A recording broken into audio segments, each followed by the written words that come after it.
tardes, buenos días, depende de dónde estén. Es un gusto estar compartiendo con ustedes este encuentro, esta clase. Mi nombre es Magalí Marea, yo soy investigadora postdoctoral en el Colegio de México, en el Seminario de Trabajo y Desigualdades. Y bueno, es un gusto estar el día de hoy también compartiendo con Cristina Vera. Ella es investigadora, antropóloga feminista y docente invitada de Flaxo Ecuador. Así que espero que podamos tener un lindo diálogo. Hola, Cris. Hola, Maga. Hola con todos. Bueno, en esta ocasión también agradecer al grupo de Claxo por invitarnos. Bueno, nosotras hacemos parte del grupo de Claxo, pero para invitarnos al diplomado. Y bueno, en esta ocasión queríamos desarrollar o compartir con ustedes los desafíos de abordar la interseccionalidad en y desde las economías populares. Tiene que ver con nuestros temas de investigación, pero bueno, es algo que nos interesa poder profundizar y sobre todo, en este caso, dialogar con Cris, pero también posteriormente con ustedes, quienes están del otro lado. Y fundamentalmente nos interesaba entrar en diálogo en torno a las potencialidades de comprender y abordar las prácticas de sostenibilidad de la vida como producto también de esta intersección dinámica entre el sexo, género, la clase y los procesos de racialización en contexto de dominación construidos históricamente. Entonces, a partir de ello, decidimos recuperar algunas herramientas de la interseccionalidad, de la perspectiva de la interseccionalidad,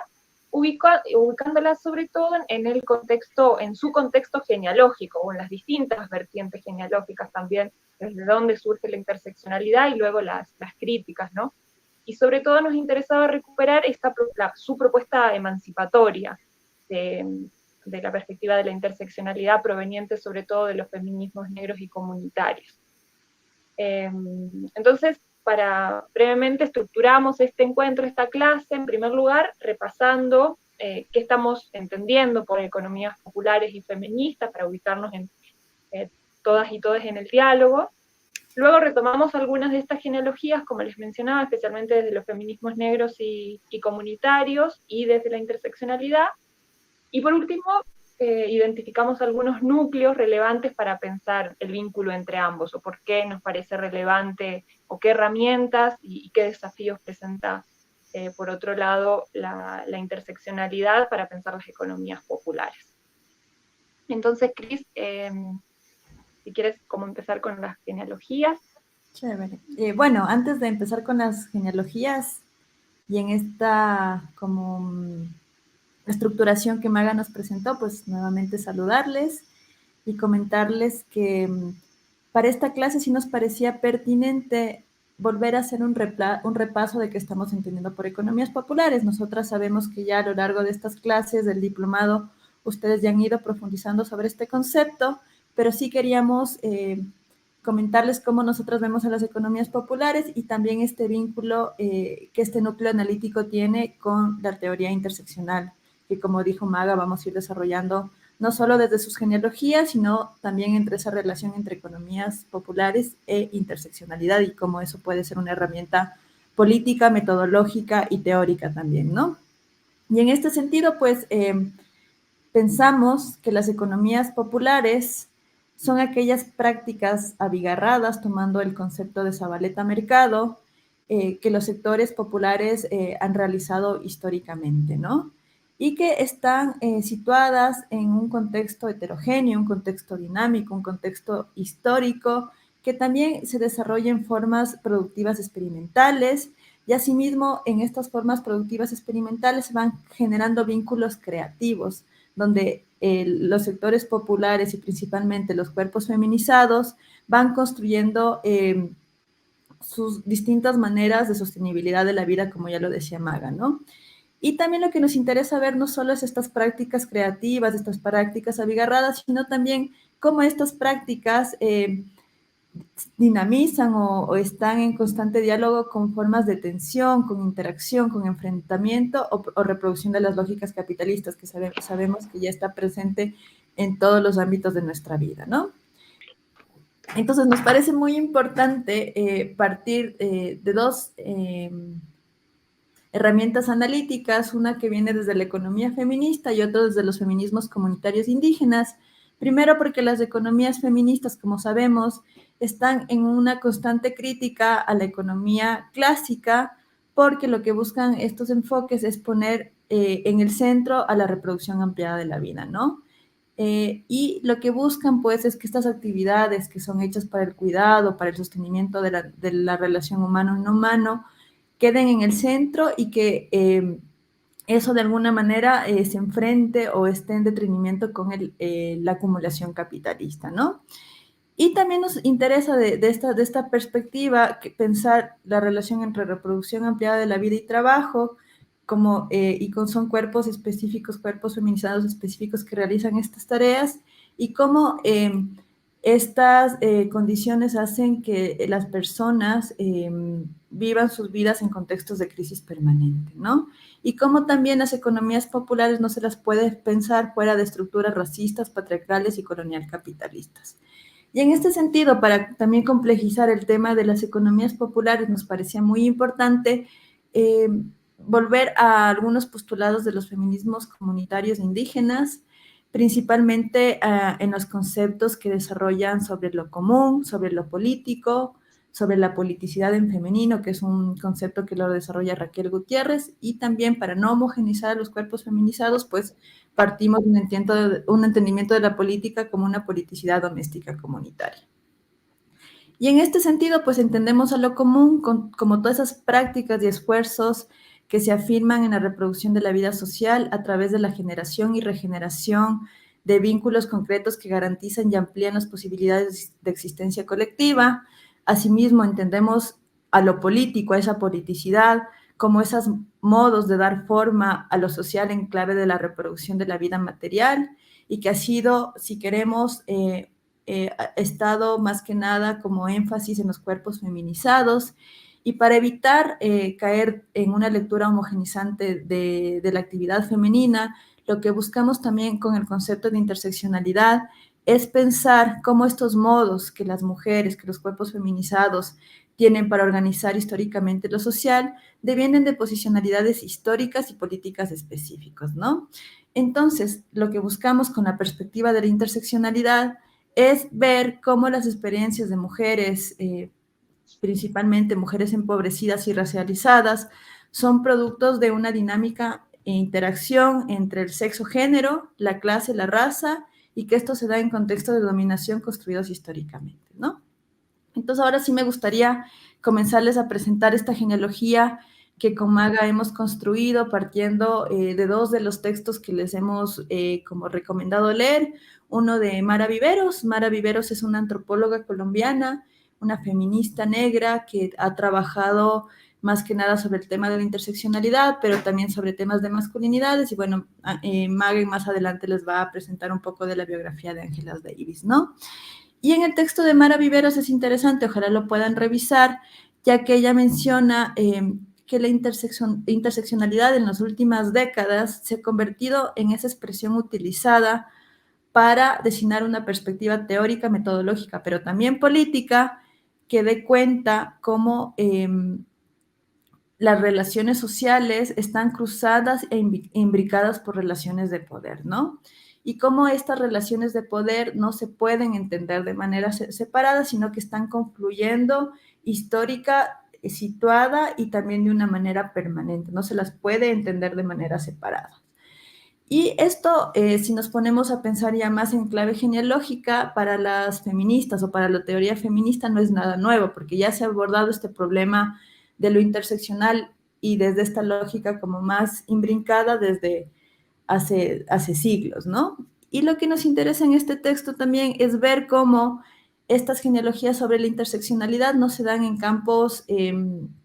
pacíficos, sino más bien se dan en campos de tensión específica, en campos de relación de fuerza, donde incluyen distintas posiciones al respecto en el campo teórico, pero también en el campo del activismo social, ¿no? Entonces, aquí queríamos presentarles un poco de esas genealogías que se han venido construyendo sobre el concepto de interseccionalidad, que no siempre se ha llamado de esa manera, y vamos a ver a lo largo de esta clase el por qué. Y también queremos pensar que la interseccionalidad como una postura teórica, metodológica y política no solo ha venido desde el campo de las ciencias sociales y de los feminismos, sino también ha sido un aporte del arte y de la literatura, ¿no? Y en esta genealogía, pues queríamos situar un poco uno de los primeros, como que nosotras vemos como una de las primeras compañeras que comenzaron a hablar de estas distintas formas de opresión y de dominio que sufrían las mujeres dependiendo de su posicionalidad. Y nos situamos en esa famosa declaración que en 1851 da la compañera Sojourner Truth, que se llama ¿Acaso no soy una mujer? ¿No? Ella era una mujer esclavizada que a la par de las feministas sufragistas estaba tratando de ver cuál era el lugar de las mujeres negras en este contexto, ¿no? Y entonces es bien interesante cómo esta mujer ya en 1851 confronta la concepción burguesa de la feminidad a través de su propia experiencia como una mujer negra, trabajadora incansable y madre de muchos hijos vendidos como esclavos. Entonces ahí comienza a dar una pista de que, claro, lo que estaban quizás tratando de defender las sufragistas no era una lucha que implicaba a todas las mujeres en ese contexto, ¿no? Y luego ya vamos como adentrándonos en estos enfoques genealógicos y nos parecía que otro de los datos interesantes de estos debates de la interseccionalidad lo podemos situar ya en el siglo XX por el manifiesto de la colectiva del Río Combahee, no sé si conocen, que es una suma de feministas negras y lesbianas que crearon un movimiento social para a través de su trabajo y de su reunión colectiva, ver cuáles son las experiencias y las violencias que ellas sufren históricamente y de manera situada, ¿no? Y es bien interesante cómo este colectivo de mujeres negras y también que estaban buscando hacer una crítica al sistema de la esclavitud, hacen nuevamente una crítica a los sesgos del feminismo hegemónico, ¿no? Y esa crítica está ligada más que nada por los sesgos de raza y clase que tiene el movimiento feminista, eh, y también hacen una crítica al movimiento de liberación negra, ¿no? Por el tema de género, por el sesgo de género y también por ser un movimiento que no se fija en las distintas opresiones que da el régimen heterosexual, ¿no?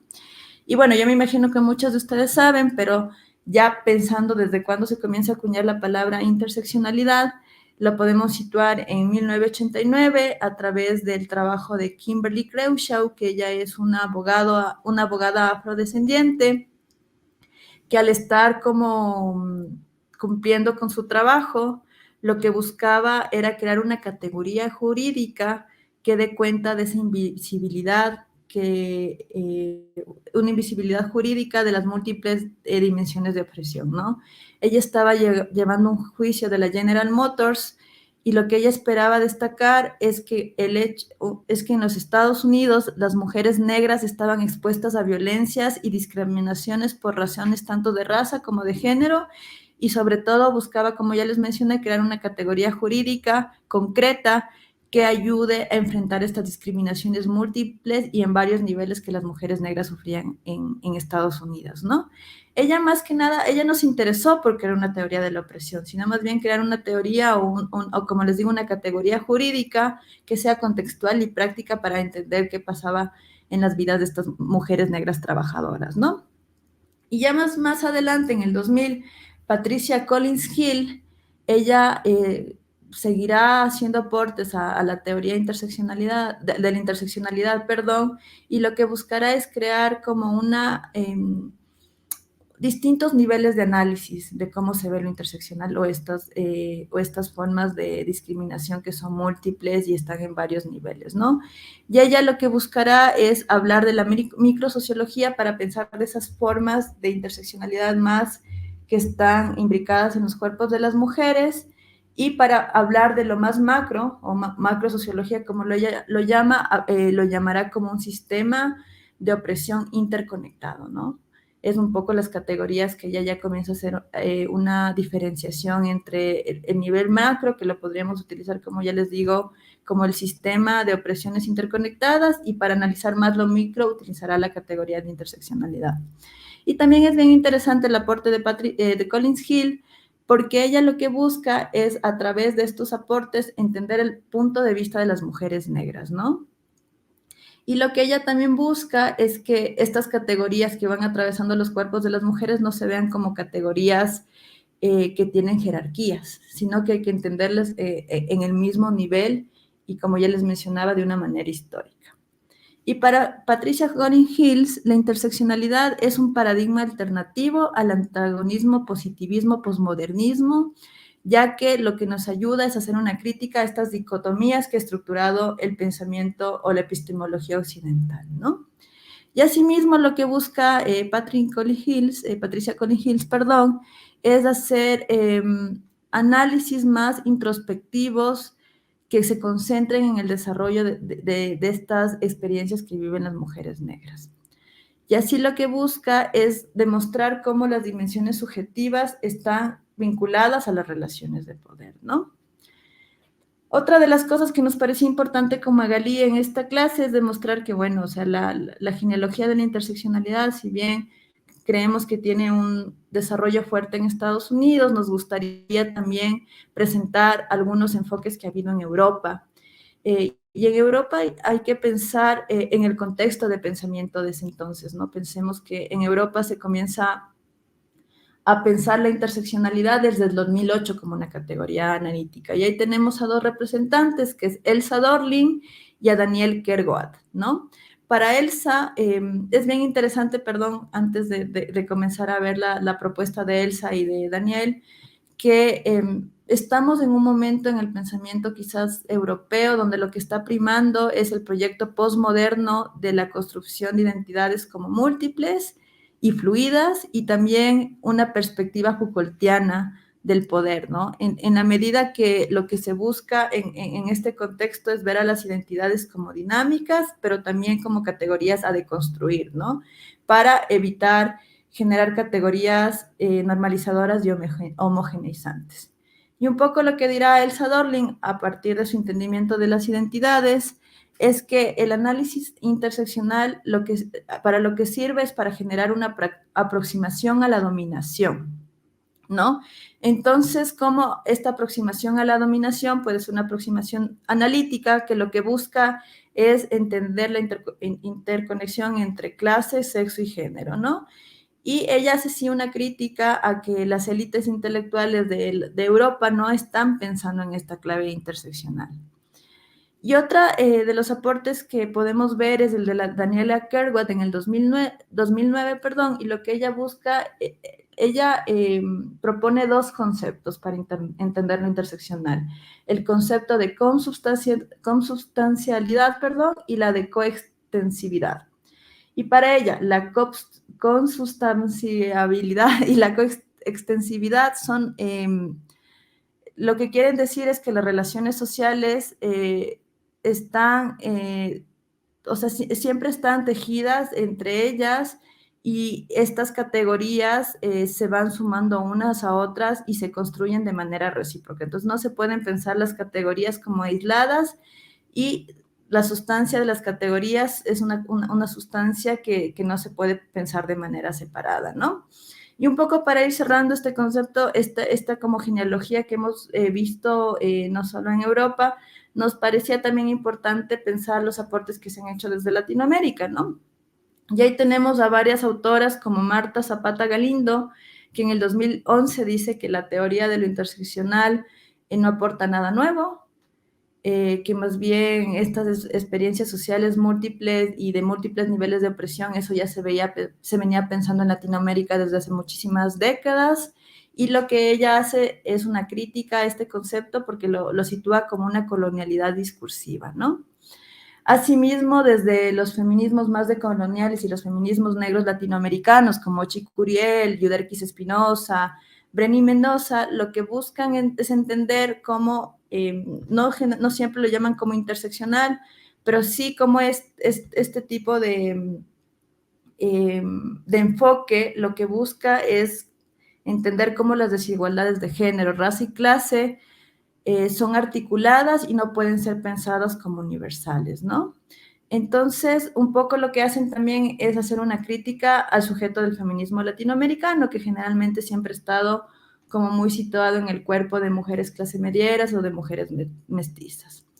Y aquí lo que se busca también es articular las relaciones de género con las relaciones de clase y situar estas múltiples formas de opresión con los procesos de colonialidad, tanto la colonialidad pues, de la conquista española como los procesos de colonialismo interno que se han vivido en nuestros países hasta el momento actual, ¿no? También lo que se busca es hacer como una crítica a esta relación modernidad-colonialidad, y hacer esta crítica a la idea del mestizaje, ¿no? Sabemos bien que en las sociedades latinoamericanas el mestizaje ha sido como una categoría homogeneizante que ha dejado de lado las perspectivas de otras posicionalidades, ¿no? Y lo que buscan compañeras como Curiel y Yuderquis Espinosa es como hacer una crítica a estos proyectos del mestizaje que se han construido como homogeneizantes en nuestros países, ¿no? Y para cerrar esta parte, a mí sí me gustaría también comentarles un poco las críticas que ha habido respecto al concepto de interseccionalidad, ¿no? Y entonces, las críticas también podemos situarlas desde las perspectivas estadounidenses, desde las perspectivas francesas y desde la perspectiva latinoamericana. Para Garvin y Edenheim, la interseccionalidad desde Estados Unidos anularía los conflictos necesarios y productivos dentro del feminismo, ¿no? O sea, dice que la interseccionalidad se vuelve como una categoría comodín que no permite como hablar de estas otras opresiones y eso es como se ha vivido en el contexto gringo, ¿no? También en el caso de las compañeras francesas, lo que para Daniel Kierkegaard el término de intersección supone la existencia de grupos que estarían en la intersección del sexismo, el racismo y el clasismo y no permite pensar en una relación de denominación cambiante e histórica, ¿no? O sea, lo que ven las compañeras francesas, el peligro de la interseccionalidad es que se convierta es que convierta categorías en posiciones fijas y que comience a sectorizar a ciertos grupos, ¿no? Y una de las críticas que a mí me parece más interesante es la de María Lugones, que desde Latinoamérica ya está pensando a la intersección como un mecanismo de control, inmovilización y desconexión, ¿no? De hecho, ella en su perspectiva de colonialidad de género tiene una manera de entender a estas maneras de cómo se van construyendo las categorías de dominación y de privilegios como un entremado, como un tejido, ¿no? Como un tejido que no puede romperse. Entonces, en ese sentido, y por motivos del tiempo, a mí me gustaría dejar ahí como las críticas que se han hecho en relación de la interseccionalidad. Y también una de las cosas que me parece muy importante pensar es que lo que están evitando estas autoras o el llamado que están haciendo estas autoras es en evitar que el paradigma de lo interseccional se vuelva como un multiculturalismo que estatice a las diferentes identidades políticas que se pueden construir en nuestros contextos, ¿no? Y ahora a mí me gustaría dar paso a Magalí, que ella va a hablar de otro de los textos que sugerimos para esta sesión, que es el texto de Angela Davis, ¿no? Sí, gracias, Cris. Bueno, como tú bien mencionabas, por lo general se sitúa este surgimiento del Black Feminism o feminismo negro en la segunda mitad de la década del 70 en los Estados Unidos. En realidad, lo que también tú diste cuenta es cómo ese movimiento hunde sus raíces en las luchas libradas por las mujeres negras estadounidenses durante el siglo XIX, que incluyen como una gran cantidad de prácticas y que son documentadas, registradas por muchas compañeras, y como tú bien lo decías, no solo la investigación social, sino artistas, el trabajo que hace la misma Angela Davis sobre las mujeres músicas eh, y del jazz, cómo recuperan también esa experiencia, la participación en las redes clandestinas que organizaron la huida de las personas esclavizadas desde los estados sureños hasta el norte del país, o las campañas por el derecho al voto, para la población afroamericana y para las mujeres. Bueno, todas estas experiencias eh,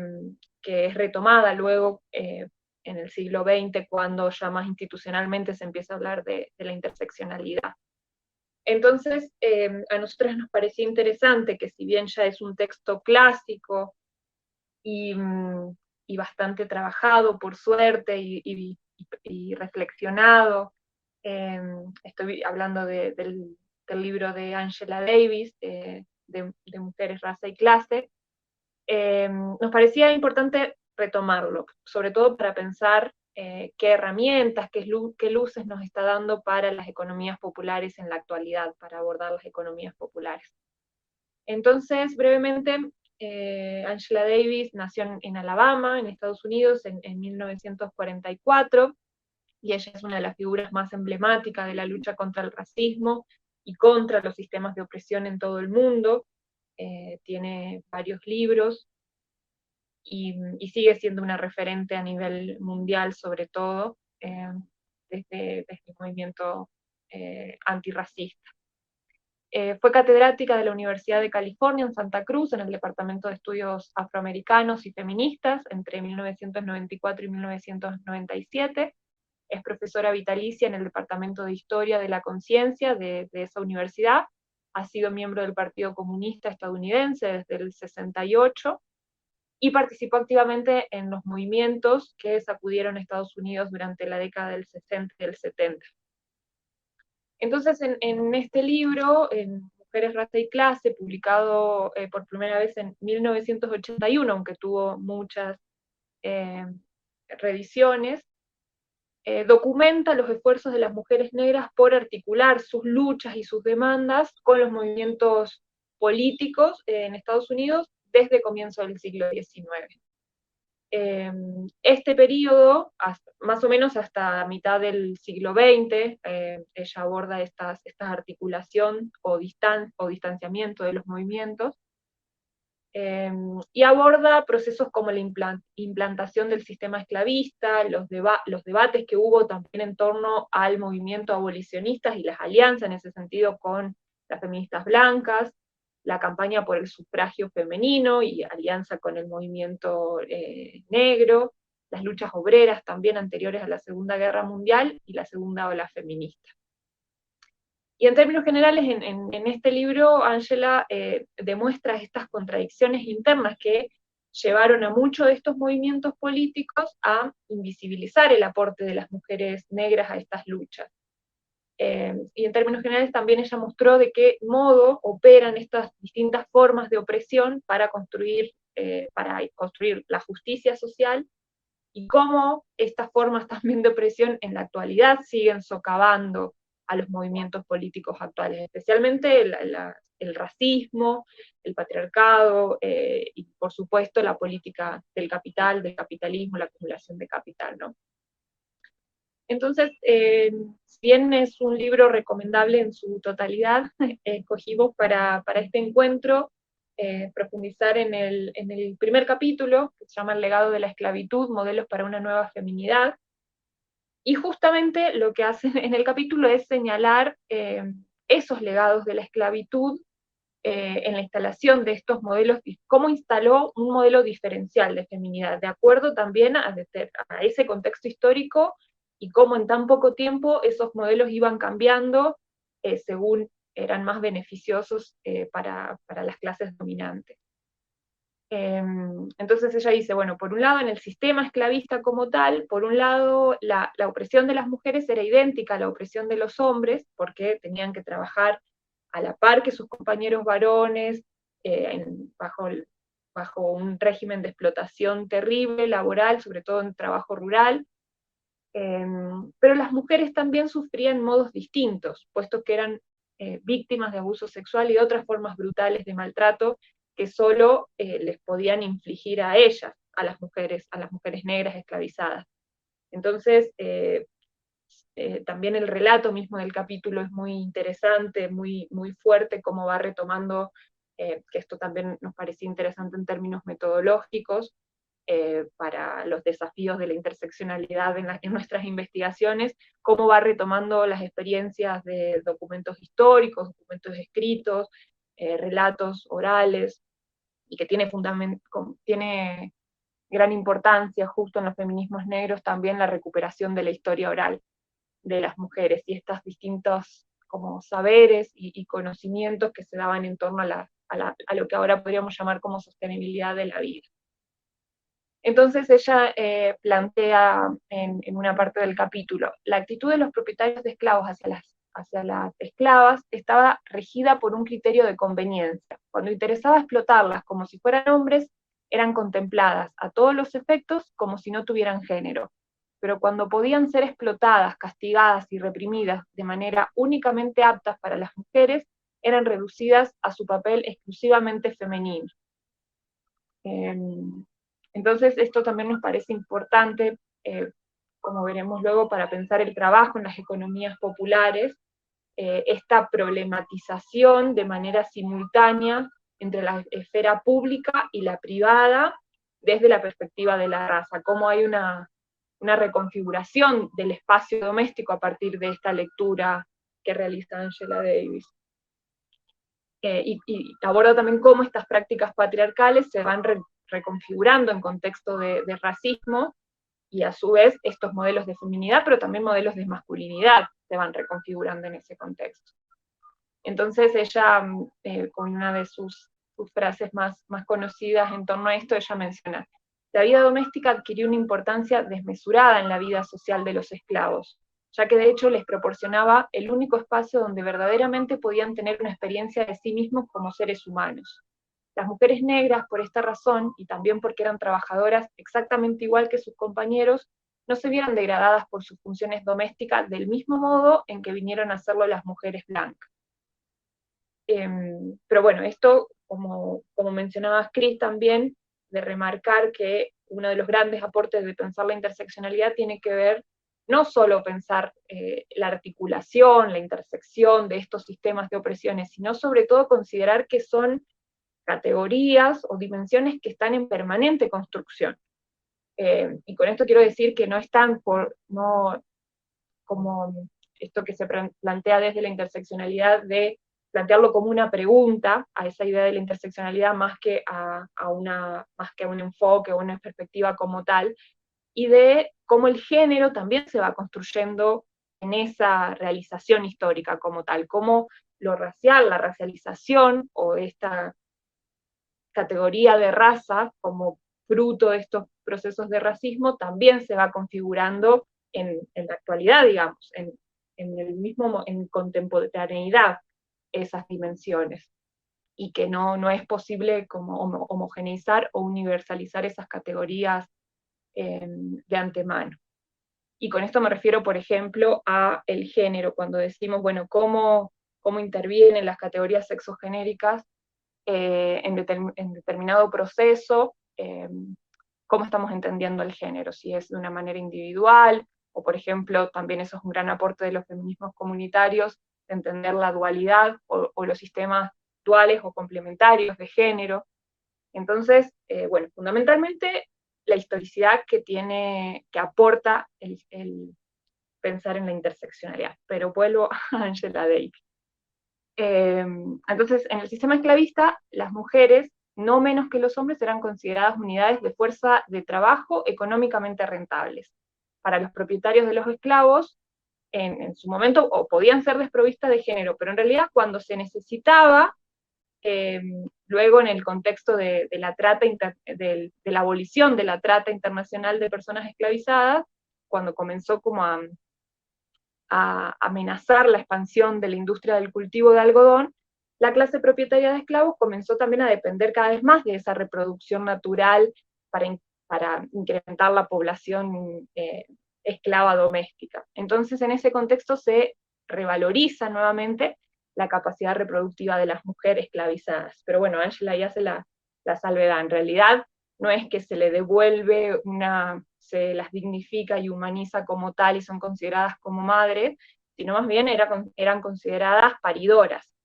Entonces se revaloriza esa capacidad reproductiva, pero no en términos de ese ideal de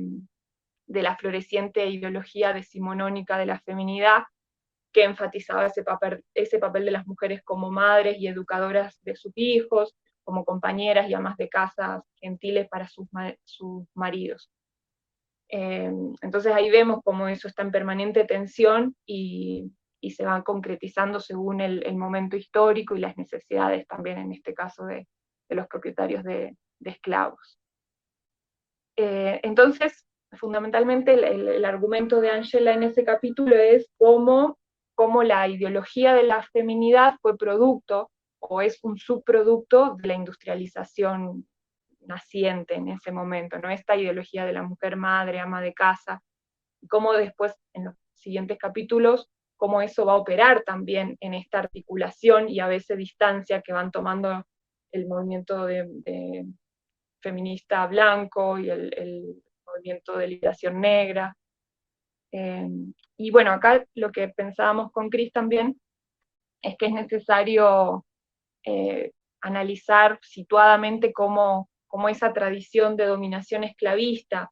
y su reconfiguración neocolonial, cómo se actualiza en la división sexual y racial del trabajo en nuestros países latinoamericanos en la actualidad. Sobre todo nos parece relevante para pensar las economías populares, cómo esa tradición y esa tradición de alguna manera esclavista o como ese legado colonial, cómo está interviniendo en la configuración actual de las economías populares. Y ahí veíamos que, por ejemplo, las investigaciones sobre el papel del cuidado y el trabajo doméstico,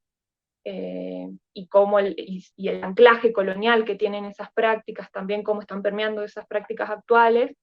cómo eso también es una ventana teórica potente para profundizar desde los feminismos negros, desde los feminismos comunitarios, y para pensar la interseccionalidad en ese sentido, ¿no? Luego también esta perspectiva de Angela y cómo fue construyéndose en determinados territorios es recuperada, por ejemplo, por Sueli Carneiro en el territorio de Brasil. En la siguiente diapositiva, Cris. Sueli Carneiro tiene también una frase como muy dura y significativa que dice: nosotras, las mujeres negras, formamos parte de un contingente de mujeres probablemente mayoritario que nunca se reconoció en ese mito, porque nunca fuimos tratadas como frágiles. Somos parte de un contingente de mujeres que trabajó durante siglos como esclavo, labrando la tierra o en las calles vendiendo o prostituyéndose. Mujeres que no entendían nada cuando las feministas decían que las mujeres debían ganar las calles y trabajar. Somos parte de un contingente con identidad de objeto. Entonces, en ese sentido, esta idea de cómo a partir de esta perspectiva de la interseccionalidad, cómo también se reconfiguran las mismas nociones de hogar, de familia, de sexualidad incluso, cómo adquiere nuevos sentidos teóricos y políticos, ¿no? Con nuevas potencialidades también para el análisis crítico y sobre todo para la práctica política, de cómo estamos pensando lo doméstico, lo político en ese sentido. Y vinculado a esto, para pensar la politicidad también, que retomando las sesiones anteriores del diplomado, que se abordó bastante este tema, Angela Davis plantea como la riqueza de esta experiencia en términos de potencial, de las experiencias de las mujeres negras, en términos del potencial político. Ella dice: podría ser que estas mujeres hubieran aprendido a sacar de las circunstancias opresivas bajo las que vivían la fuerza necesaria para resistir a la deshumanización cotidiana de la esclavitud. La conciencia de su capacidad infinita para el duro trabajo pudo haberles conferido la confianza en su capacidad para luchar por ellas mismas, por sus familias y por su pueblo. Justo en esta crítica que ella en su libro plantea, diciendo, bueno, en realidad a fines de los 70-80 se vuelve a repensar la esclavitud, pero en general no se tiene en cuenta el papel de las mujeres negras en esa lucha por la liberación.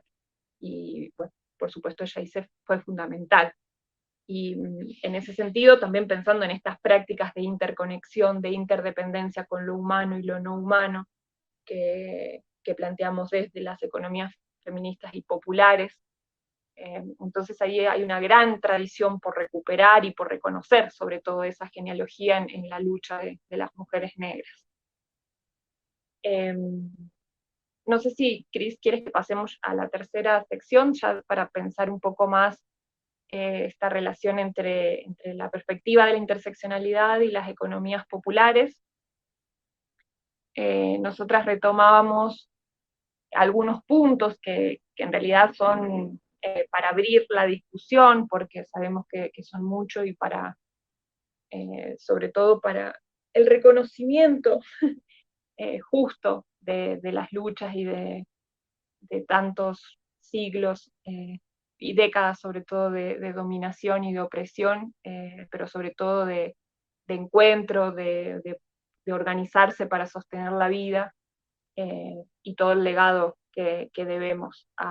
sobre todo a la lucha de las mujeres negras y de las mujeres indígenas y comunitarias. Entonces, bueno, algunos de los núcleos que reconocíamos, si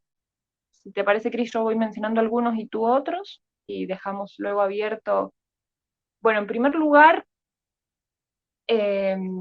como el reconocimiento de las herramientas que nos da en términos teóricos y metodológicos, que también, si repasamos las genealogías como hizo Cris, podemos dar cuenta que tienen que ver con epistemologías propias y epistemologías alternativas también de cómo se piensa la interseccionalidad, pero bueno, herramientas para la lucha política. Entonces el reconocimiento de esta genealogía y la propuesta emancipatoria que representa, y como mencionamos, no entendemos que la interseccionalidad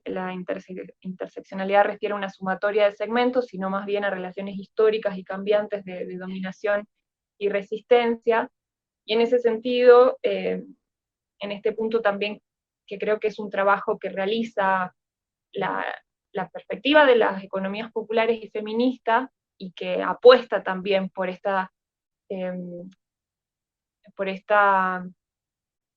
por instar a pensarnos desde nuestros propios contextos locales, sociales, históricos y políticos, y a producir conocimiento y propuestas políticas desde nuestras propias genealogías. Entonces creo que ahí se puede articular también las economías populares y feministas con la genealogía misma de la interseccionalidad, ¿no? Y la importancia del locus de enunciación de la producción de conocimiento. Y la importancia de inscribir nuestros trabajos en genealogías propias, eso por un lado. Por otro lado, pensar también la herramienta que nos da la interseccionalidad en cuanto a cómo pensamos los cuerpos o las corporalidades, que son cuerpos feminizados y racializados en permanente construcción, y cómo también esto nos lleva a preguntarnos, en todo caso, cómo estamos pensando al sujeto o a los sujetos sociales de las economías populares, y en esa clave, bueno, reconocer esa profunda heterogeneidad y que se constituyen en ese devenir mismo de las prácticas y de los trabajos, por eso también la centralidad que adquiere el trabajo en ese sentido. Por otro lado, y muy vinculado a ello, pensar las experiencias, el papel relevante que tiene la experiencia y sobre todo la experiencia de las mujeres negras en esos procesos, tanto de dominación, opresión y explotación, y sobre todo también en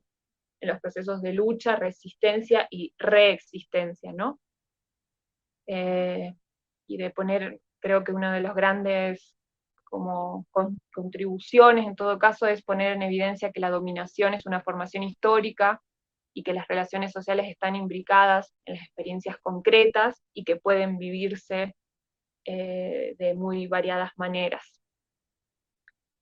Y que sobre todo estas experiencias para producir y reproducir la vida en condiciones dignas requieren análisis situados y propuestas de políticas situadas.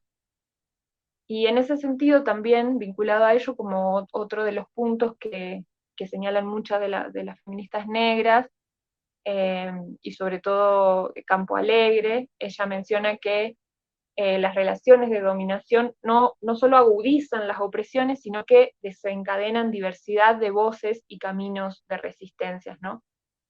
Y señala también la necesidad de nuevas formas organizativas a partir de reconocer esas tradiciones ancestrales. Entonces eso me parece relevante también. Por último, quería como brevemente repasar también la centralidad del trabajo, para pensar desde la interseccionalidad las economías populares y las experiencias en torno al trabajo.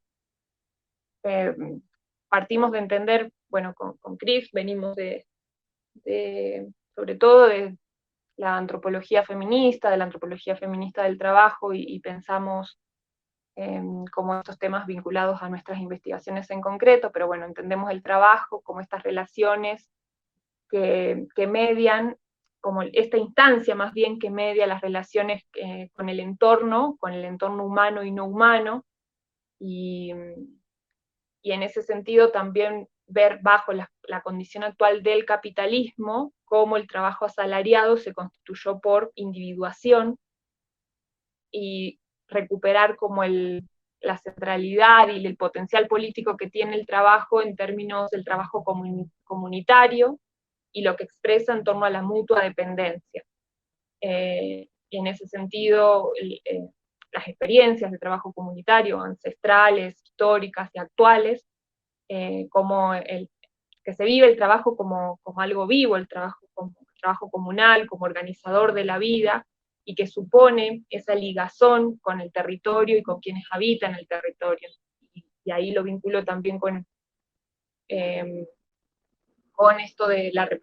poner la reproducción de la vida en el centro como rasgo fundamental de la economía feminista y de las economías populares, no solo de la vida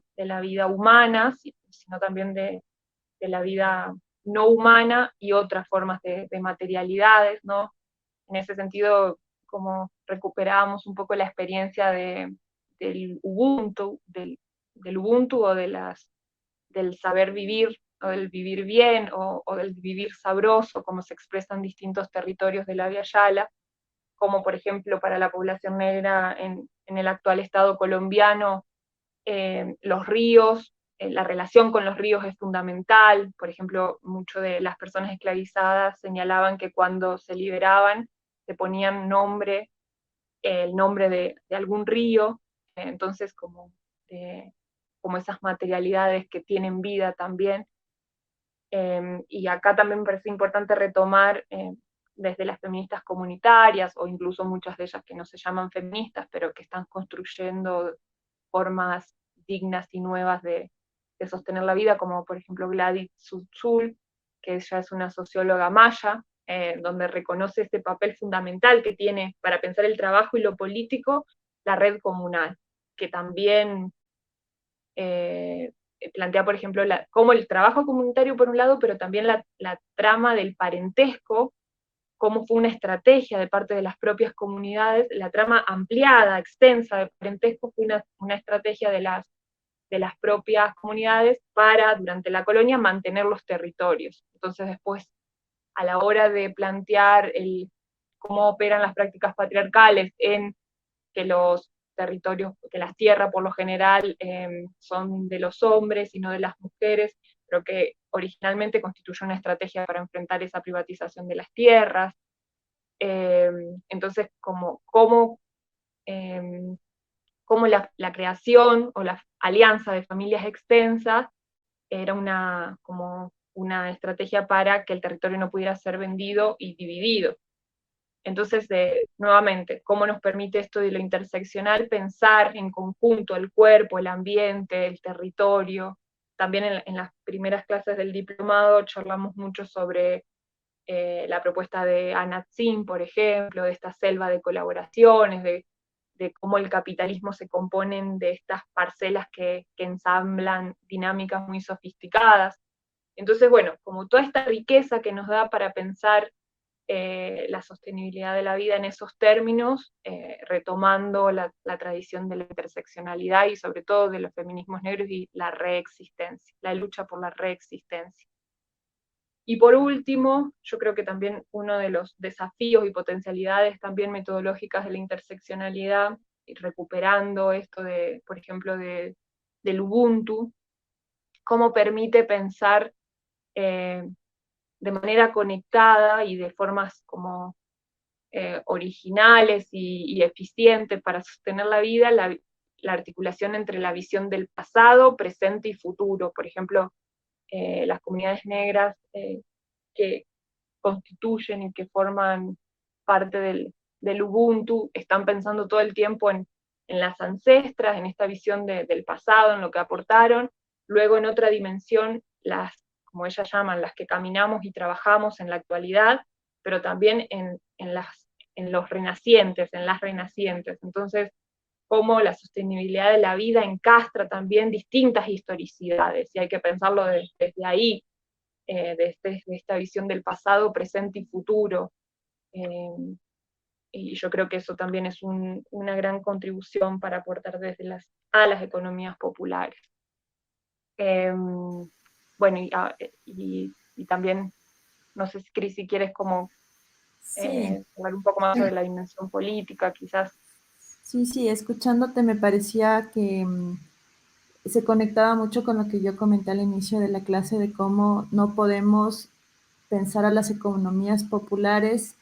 sin pensar estos aportes de los feminismos comunitarios indígenas que están problematizando, que estamos entendiendo por común,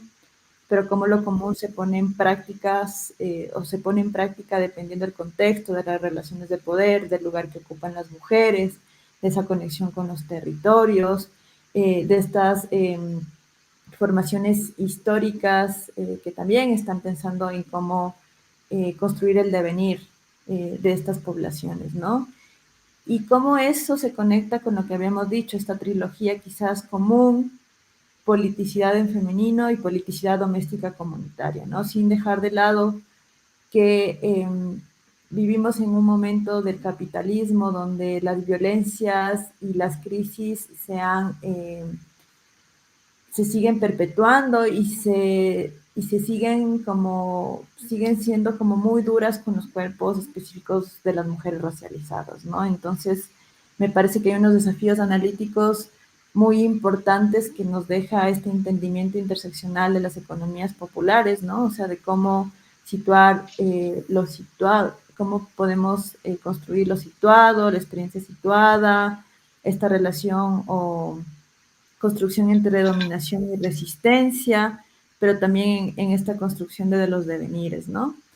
Y también nos parecía como algo bien interesante pensar, y que creo que es una de las cosas que más nos interesa de la perspectiva interseccional, es este lado político, que tanto lo mencionaba ya la Angela Davis,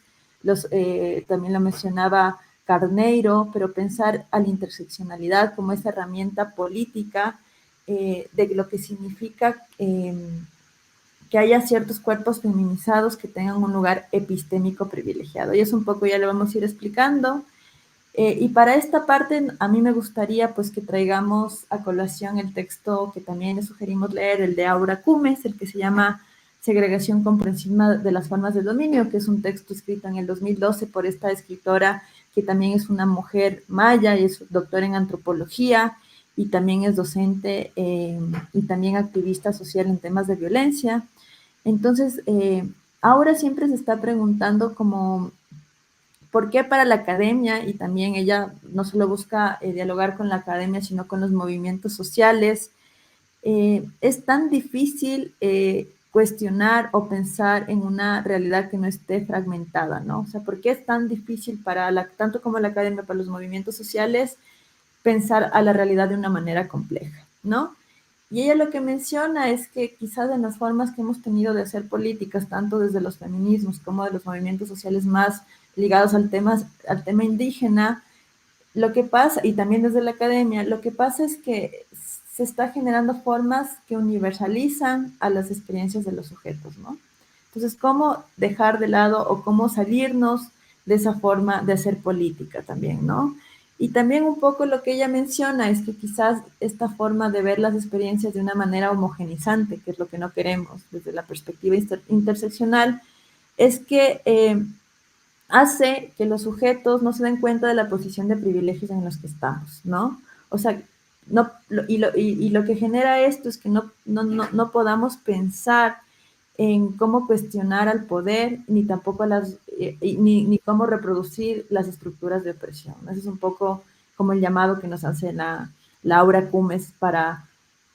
salirnos de esta idea de pensar a una realidad compleja de manera fragmentada, ¿no? Y otra de las cosas que también menciona ella es cómo a partir de esta lectura, o sea, de estas lecturas que buscan homogeneizar las experiencias de las mujeres o de los colectivos, lo que se busca es crear sujetos esenciales que van muy de la mano con estas políticas multiculturalistas, que lo que no buscan es una transformación social profunda, ¿no? Sino que buscan como hacerle juego a este nuevo momento del neoliberalismo multicultural, como lo han llamado varios autores, ¿no? Y en este sentido, pues tanto la Aura Cumes como Chandra Mohanty, que ella es también una feminista de la India, lo que mencionan es que la interseccionalidad también tiene una posibilidad política emancipadora y decolonial, decolonizante, porque para ellas lo que hace esta perspectiva es que no compartimentalicemos, perdón, estoy leyendo, ni fraccionamos, ni jerarquicemos las opresiones, sino que formulemos en vez de ello estrategias para desafiarlas conjuntamente sobre una base de una comprensión de cómo se conectan y se articulan. Esa es como la propuesta política tanto de la Chandra Mohanty como de Laura Cumes. Y lo que la Chandra Mohanty dice es que estaría bien interesante crear una minoría que forme una coalición con otras minorías, ¿no?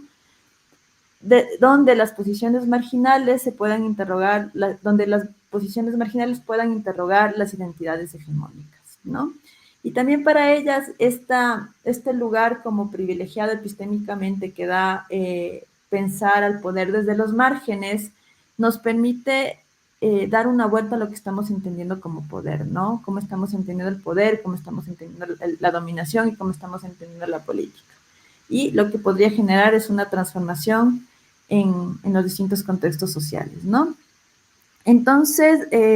lo que ellas plantean es crear una epistemología renovada que supere las formas fraccionadas de leer la realidad, un poco lo que hemos visto a lo largo de esta clase, y ya lo vimos con nacionologías, pero también con este caso concreto que Maga nos explicaba a través de la lectura de Angela Davis, y también cómo hacer esta lectura histórica de lo político, ¿no? Como lo que mencionaban, o sea, como mencionaba Mag, estas formas